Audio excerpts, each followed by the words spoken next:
Hey there, welcome to day 1912 of What You Up To Now. Sharon Horne-Ellstrom here, talking about and sharing what I'm up to, what I'm doing online. This is my video log, my vlog, and I've got these glasses on because the lights are so bright. And we're talking about walking in the light today, as well as spiritual connection and our spiritual goals.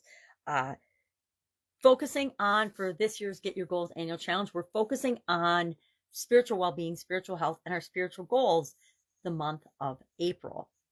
We spent a month on emotional February. We spent a month on mental thoughts, our mindset, mind, things like that in March. And this month we're focusing on spiritual. Next month we'll hop into physical. I just decided that a day or two ago that we need to hop into physical because normally when I'm doing my personal annual challenges, I start with physical in January and that really sets a tone for me personally, but I wanted to mix up and try something different this year. So the first month, January, we focused on all different types of goal setting frameworks and strategies. We picked one that we're going to use every month as we go through the other life framework areas and aspects of our life, all 9 of them. And then the end of the year, we'll do some fun things with respect to our goals and goal setting and goal achievement and just all on the topic of goals. It's the Get Your Goals annual challenge. This year's all about goals. Thank you to Chad Hanna for that, for suggesting that we do an annual challenge about goals. And so to coincide with that and make life a little easier for myself, for my Supersize Your Business group, I decided that I would choose an idiom that kind of coincides with what we're talking about in the annual challenge. It reinforces the learning for me personally, as well as gets me looking at idioms that aren't necessarily business related, or idioms and things that come up in our lives that we might not consider a business idiom. Walking in the light, I don't know very many people that would consider that a business idiom. And I think that's what's powerful about it. It's taking something and asking ourselves, what does that mean to us?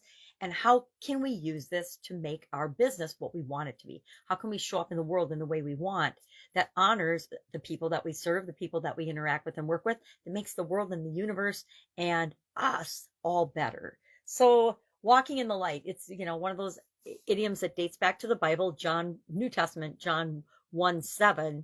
And it originally meant to walk in the light of the Lord, walk in the light of God, and live an example, be a living example like Jesus is, and do the right thing and live righteously, and with kindness, etc., and all the good things that we want to have in our lives. We want to make sure we're demonstrating that and being an example of that for other people. And over time, of course, the meaning was broadened to have nothing to do with the Bible, nothing to do with any specific religion or anything, but mostly to do with doing what's right, treating people the way you want to be treated, all kinds of things. And with respect to business, of course, under promise and over deliver, things like that. But treat people, bottom line, it's, what we learned in kindergarten, treat people the way you want to be treated. If you don't want to be talked down to, or be interacting with people that make you feel bad, don't make anybody else feel bad, right? So those are the topics for today.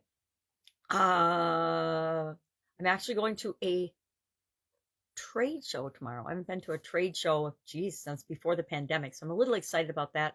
It's also a very different trade show. It's a trade show I've never been to. It's government related. And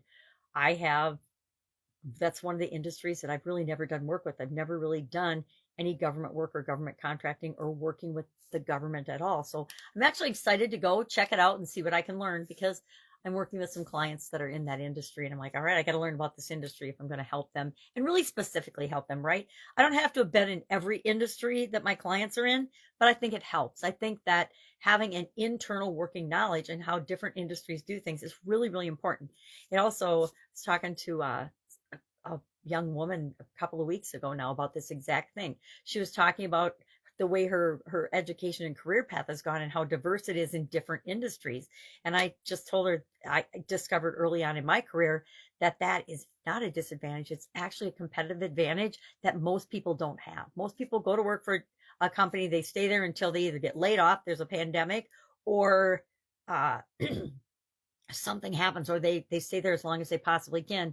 And I've done that in the past too. I've stayed at a company, at a business, in a job longer than was right for me. And I, over time, discovered that I have like a 3-year expiration. At the 3-year mark, I've usually come in, done what I can do in that organization, and it's time for me to move to the next thing, the next company, the next industry, the next organization. If it takes longer than 3 years, there's something fundamentally wrong, and I don't feel like I'm doing my job. Usually the first year is figuring it all out. The second year is planning and plotting, structuring out a plan for improvement. And the third year is implementing. And by the time the third year rolls around, we implement, we put processes and systems in place so that everything can run smoothly with or without us. That's always been my intention wherever I work and wherever I go. All right, that's it. Have an awesome day. If I can help you anyway, ask. Otherwise, I'll be with you tomorrow.